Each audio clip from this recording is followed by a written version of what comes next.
Sweltering heat is parked over Kansas City and likely doing a number on your yard. New at 10, meteorologist Gary Lezak talked with Toby Tobin to find out what you need to do right now to keep your lawn healthy in this heat. That's right, guys. There's a good chance, there's a good time to turn on your sprinkler. Did you know? So we'll talk about that. If you spent this evening watering your garden or lawn, you could be doing more harm than good. Let's take a look.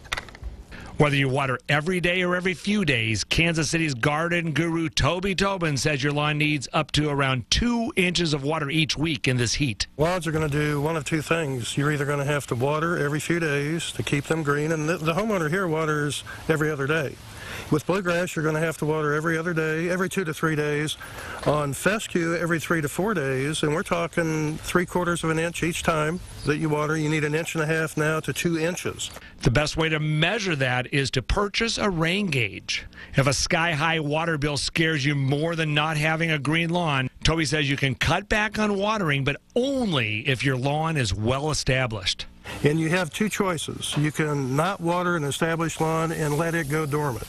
And when it goes dormant, the top turns brown, the crown is still alive, and the roots are still alive. You still need to water a dormant lawn once every 3 weeks, but just 1/2 inch of water. That keeps the crown hydrated and the roots hydrated so that when it cools down in late August, September, the grass comes back on its own. The hot, dry weather is not only impacting your lawn, you need to pay attention to your home's foundation. The problem is the soil is going to be pulling away from the foundation. Then when we get our rains, water is going to run straight down and it's going to start causing foundation problems. Okay. So I personally like to water the foundation once a week, at least every other week, to keep the soil up tight against the foundation. Toby recommends watering 6 inches away from the foundation and not to hit the foundation itself. If your bushes and perennials appear to be wilting around noon, Toby says that's the best time to get out your hose.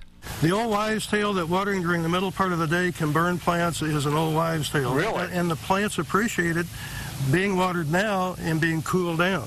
All right. So anyway, and I really like to water plants that are in full sun from 11 in the morning till 3 in the afternoon. Really? In that time period, you waste a little bit of water, evaporation, Okay. who cares? Right. You're cooling that plant down, you're making a happy plant. These plants love you, you need to love them back. Okay, there you go. Yeah. So right now these plants are loving us. Oh, they are. Watering in the middle of the day also works for your garden, but there are a few things gardeners need to look out for. 2 things, insects and not watering right. Those are the 2, and a lot of people water at night, and night watering often causes a huge disease problem. The good news, most bugs don't like the hot weather either. And as for those plants now marked half off at the hardware store, go ahead and buy them. The cool thing, in the heat of the summer, plants are cheap. Right. They're discounted, but it's still great. Now, you have to water them just like anything else, but no, the plant is better off in the ground than sitting in that pot.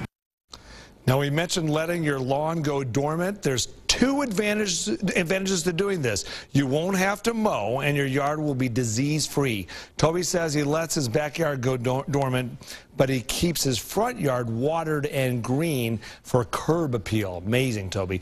Now, we posted more tips online at kshb.com, so go there. Toby, thank you very much. We have more from Toby coming up soon.